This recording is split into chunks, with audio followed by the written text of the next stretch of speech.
এই মাংস কখন কেনা হয়েছে, এটা রান্না আদৌ হবে কি হবে না সেটা কোথাও বলতে পারে না। তার একটা খবর দেওয়া হয়েছে। কাকে খবর দিচ্ছেন? আনছে যে মাংসটা যে আনছে আনছে কে? তারে আমি খবর দিচ্ছি। তো কে এনেছে কে? যারা দায়িত্ব দেওয়া হয়েছে মাংস আনতে তারে আমি আনাই কাছে খবর ওই তো কে এসে কে? আপনি জানেন না? ওই যে স্টোররুমের অবস্থা দেখেন আপনি, তারা এই ফ্রিজে এতদিন মাংসগুলো সংরক্ষণ করছে, ওখানে যাওয়া যায় না গন্ধে। এটা তো কালকে নষ্ট হয়েছে। উনি কি বাড়ি চলে গেছে? এখন কি বাড়ি চলে গেছে? তাহলে নরসিংদী ডকুমেন্ট চলে আসতে গেছে? বলেন। ডিউটি শেষ তো উনি চলে যায় গাড়ি উনি কি নিয়ে। নরসিংদী চলে গেছে? নরসিংদী থেকে তিনি আসেন, এসব বুঝান আমাকে।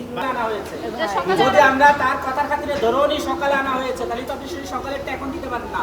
আর ফ্রিজের যে অবস্থা দেখবেন, ফ্রিজ তো নষ্ট, সেই জায়গায় এনে সকালে এনে পচায় তারপর আপনি শিক্ষার্থীদের খাওয়াচ্ছেন।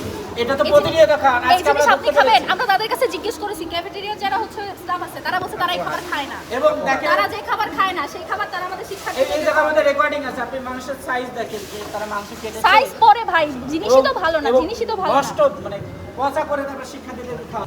এই যে কালকে নষ্ট হয়েছে, আপনি কি এটা পরিষ্কার করতে পারতেন না? এখানে যে ভাত পড়ছে, এখানে যে ভাত পড়ছে, এখানে যে ঢোকা যাইতেছে না, আপনারা এটা কি দেখেন নাই?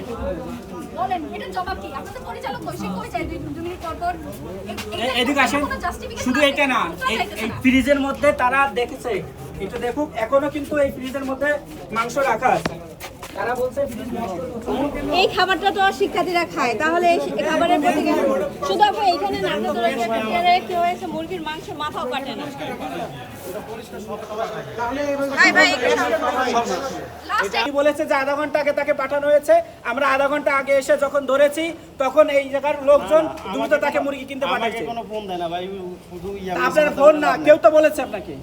কেউ তা আপনি মুরগি কিনতে গেলেন কেন? কেউ না বললে আপনি মুরগি কিনতে গেলেন কিনতে কেন? গেছি কেন ভাই? মুরগি নষ্ট হয়ে গেছে তাই মুরগিটা কিনে আমরা নিয়ে এখানে আইছি। এক্স্যাক্টলি 40 মিনিট আগে আপনি আসছি। জানেন কেন মুরগি নষ্ট অপু ভাই, আমরা এখানে এক্স্যাক্টলি 40 মিনিট আগে আসছি। 40 মিনিট আগে। আমরা তো বার করছি বন্ধ, এই জন্য আমরা এটা কিনে আনছি। না না না, আপনি তো কেনেন না, তাহলে আপনি গেলেন কেন?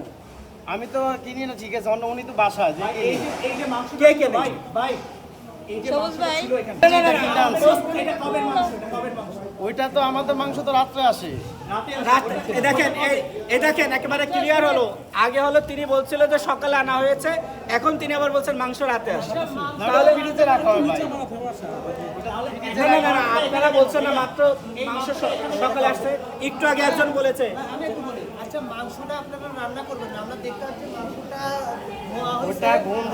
তখন এসে কি দেখেছিলেন আপনি? এসে দেখে যে তারা ওটা রান্নার প্রিপারেশন নিচ্ছে। আমরা যখন আসছি তখন জানানো হয়েছে যে এটা তারা মানে এটা এখন রান্না হবে। তো আমি যখন জিজ্ঞেস করলাম এটা সিদ্ধ মাংস কিনা, দেখে আমার কাছে কালার দেখে মনে হচ্ছিল এটা সিদ্ধ মাংস। বলে যে না, এটা হচ্ছে সকালবেলা আনার কারণে, ফ্রিজে রাখার কারণে একটু ডিসকালার হয়েছে।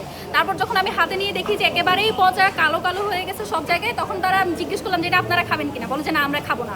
তো তারপর হচ্ছে জিজ্ঞেস করি যে এটা কখন রান্না হয়েছে, বলছে সকালবেলা। তো এরপর যখন উনি এসে যখন স্বীকার করলেন যে এটা পচা মাংস, এটা রান্না হবে না, তখন আবার সবাই সুর পাল্টে বলতেছে যে হ্যাঁ এটা তারা বাদ দিছে, তারা আনতে পাঠাইছে। প্রায় আমরা আসার 10-15 মিনিট পরে তারা এটা বলে যে তারা খাবার আনতে পাঠাইছে। তো পাঠানোর পরে যে খাবার আবার নতুন করে নিয়ে আসছে আপনারা দেখছেন। আমরা যদি না আসতাম এবং আপনারা যদি এখানে না আসতেন তাহলে তারা ওই পচা মাংসটাই রান্না করে খাওয়াইতো।